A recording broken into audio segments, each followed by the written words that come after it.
So we learned that a compressor and a limiter are tools that we can use to reduce the dynamic range of an audio signal. So how does a compressor and a limiter affect the dynamic range? Both tools are very similar in how they work. We can think of these tools as something we can use to automatically control the volume of an audio signal, similar to how you would use your fader to control the volume of an audio track. When the volume is too high, we bring down the fader to lower the volume. When we play our snare sample, we have the attack or transient, which is high in volume, and the decay, which gets softer in volume as time passes.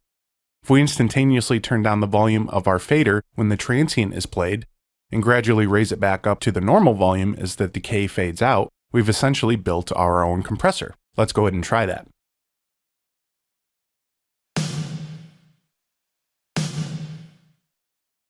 But that's a lot of work in order to control the volume. So that's why we have compressors and limiters, which can automatically do that for us.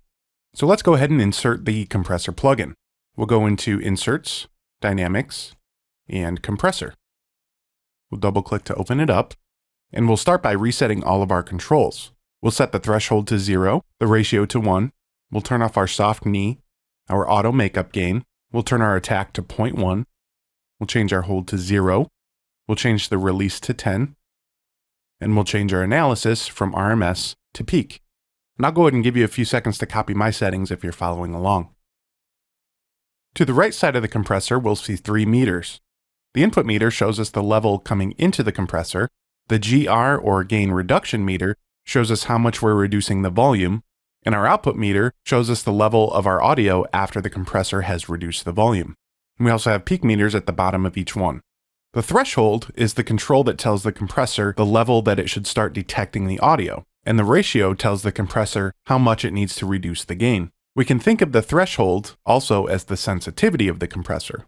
Any audio that peaks below the threshold will be ignored, and any audio that peaks above the threshold will be affected by the compressor. We have another audio sample that we'll be using to describe these two settings. It's a 1 kHz sine wave that peaks at -12 dB. If we play it back on the compressor, you'll notice that both our input and output meters read peaks at -12 dB. So on our input, we'll see -12 dB. On our output, we'll see -12 dB. Now that we know what our threshold does, we have to set it to a level that's below -12 dB. For now, we'll set it to -14 dB, which means that our incoming audio will be 2 dB above the threshold. At this point, our compressor won't affect the audio without us setting the ratio. We can think of the ratio as how far we turn the fader down when a loud signal passes through. The higher the ratio, the more we pull down the fader. We'll start by setting our ratio to 2. This is referred to as a 2-to-1 ratio. What this tells us is that for every 2 dB of audio that exceeds our threshold, it will only allow 1 dB of audio to be output above the limit set by our threshold. We can also think of this as a fraction by dividing 1 by 2, which is 1/2. So for every 1 dB that exceeds our threshold, it will only allow a 0.5 dB out. So you can see that with a ratio of 2-to-1, we're simply halving the volume of the audio signal that exceeds our threshold. And being that our signal exceeds the threshold by 2 dB, 1/2 of 2 dB is 1 dB. So our output meter should read something close to -13 dB, and our gain reduction meter should read something close to 1 dB. So let's go ahead and play our sample back again and check out our meters. And first we'll reset those peaks by clicking on each one.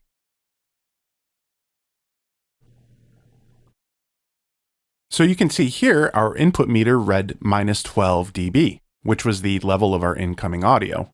Our gain reduction read -0.9, and our output meter read -12.8.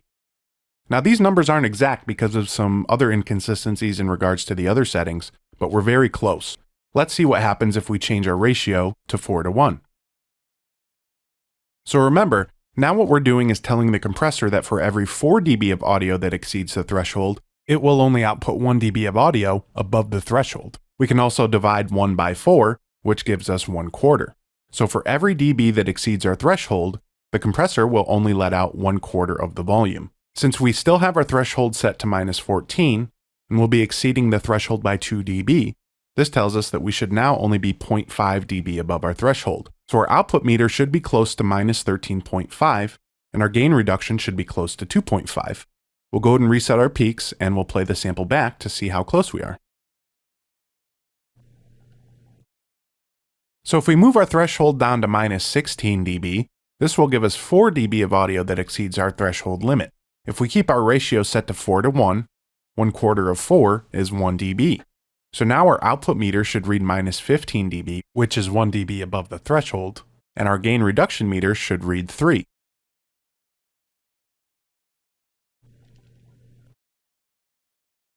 Okay, so moving forward, let's take a look at our makeup gain control. Now that we know how a compressor reduces the volume of an audio signal, we'll need to make up for that volume loss by boosting the volume again. And this is what our makeup gain control does. So let's go ahead and bring up our control room mixer again. We'll reset the values, and we'll move back to our snare sample. First, we'll bypass the compressor, and we'll take a look at our peak and RMS values. So we have our original peak of minus 5.4 and our RMS value of minus 25.2. Now if we enable the compressor and reset our meters again, we'll go ahead and play it back and see what our readings are. So you can see the compressor has actually reduced our peak value and our RMS value. Now there's a few different ways we can effectively use the makeup gain control setting. If we want to increase the loudness of our sample without running into the risk of clipping, what we'll need to do is take the difference between our input peak value and our output peak value. In this case, it's 6.8 dB. So if we enter 6.8 into the makeup gain section, we should now see that our peak should be very close to our original, which would be minus 5.4. But now you'll notice that our RMS value is a lot higher than it was previously at 28. So you'll notice that if we first bypass the compressor and then listen to the compressed signal, that the compressed signal sounds much louder even though it's not exceeding the original peak volume. And this is because we've reduced the dynamic range and increased our RMS value, which increases our perceived loudness without running into the risk of clipping. So let's reset our meters and go ahead and check that out. First we'll play it bypassed. We'll enable our compressor again.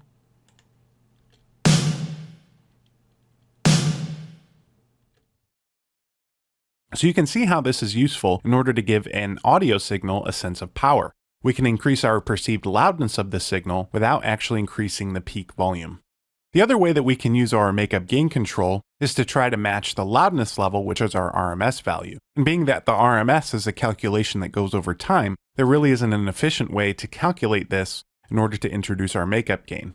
We'll just need to move this value and play it by ear. But luckily, this compressor actually has a button for auto makeup gain. And this is what the auto makeup gain control does. It lets us reduce our dynamic range while keeping the same loudness level. It does, however, reduce our peak. So in the case that you're wanting to use a compressor without affecting our perceived loudness, we can enable this auto makeup gain, and it will automatically do it for us. So let's go ahead and bypass our compressor, we'll play it back, and then we'll enable the compressor to see what the difference is.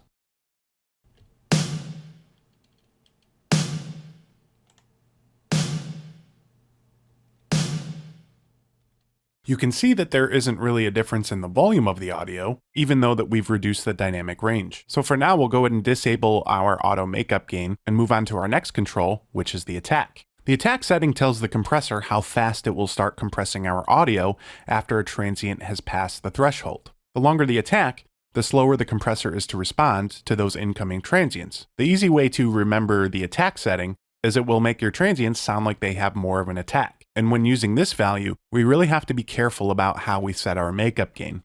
Being that the initial transients of the signal will pass through the compressor, it's important to take note of our input and output meters before we adjust the makeup gain. So let's go ahead and reduce our makeup gain to 0 again, and we'll change the attack setting so that you can see what it sounds like.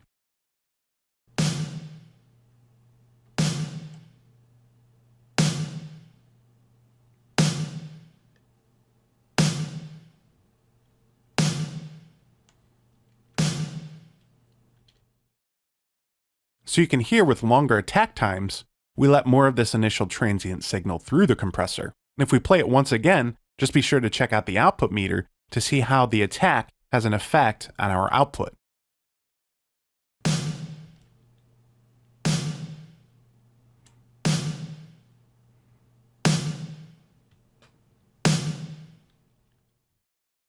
So you can see that by increasing our attack time, it has let more of that initial peak value through. And this is why we wait till the end to change our makeup gain. If we left our makeup gain at 6.8 as it was in the previous example, you'll see that we would then be clipping at plus 1.0 dB. So let's go ahead and bring our attack to 0.1 again, and we'll take a look at what the release control does.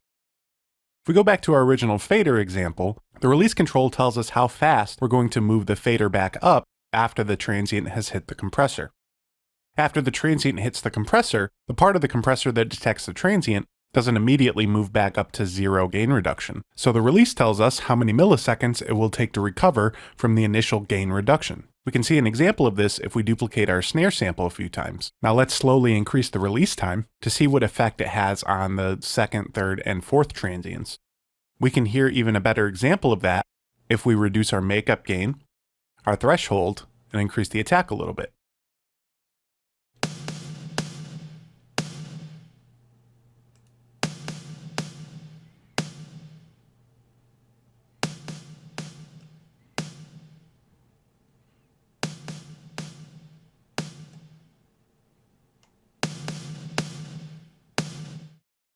So you should have been able to immediately notice that as we increased our release time, the compressor was slower to detect the transients on the second, third, and fourth sample, but after the fourth sample, it had enough time to recover so that we were able to pick up our initial transient on the first sample again. And when we reduced our release time, it was able to pick up the transient on every single sample. So the attack and release times have a direct effect on how fast our compressor works to detect the audio. Our release control also has an auto button which we can enable where it will automatically detect the decay of the audio signal. The hold setting isn't common on many compressors, so this is something that we would want to adjust sparingly. It can create some intense pumping effects which could be useful in certain scenarios. What happens is that when the transient triggers the gain reduction, the hold setting we can think of as kind of a pause button for the gain reduction. So once the transient triggers the gain reduction, the hold button will pause that gain reduction for a certain amount of time before it will release. So we'll take a quick look at what that control sounds like.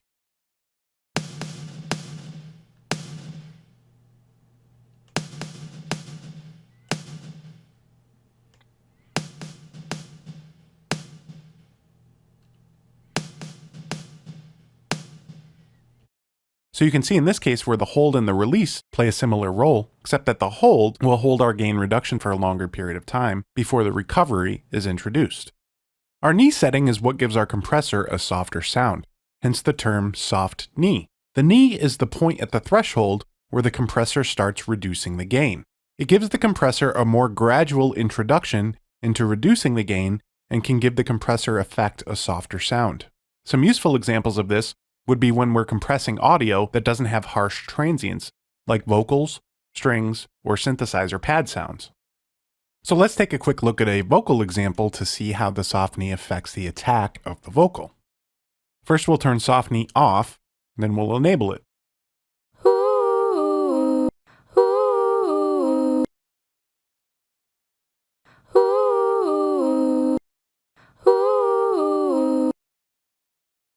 Now it's a subtle effect, but you can hear how it softens out that initial attack and gives it a more natural sound. And this brings us to our last setting, which is the analysis. And this tells the threshold at which peak it will start detecting the signal.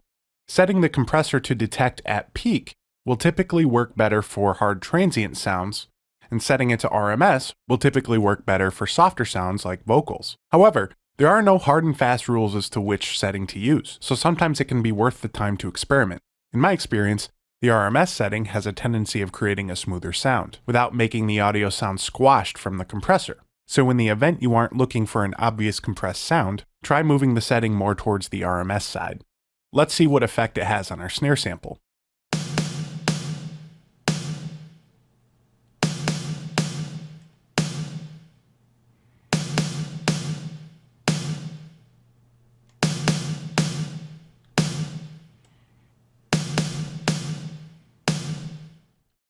You can hear that by moving it to RMS, it does give us an overall smoother sound.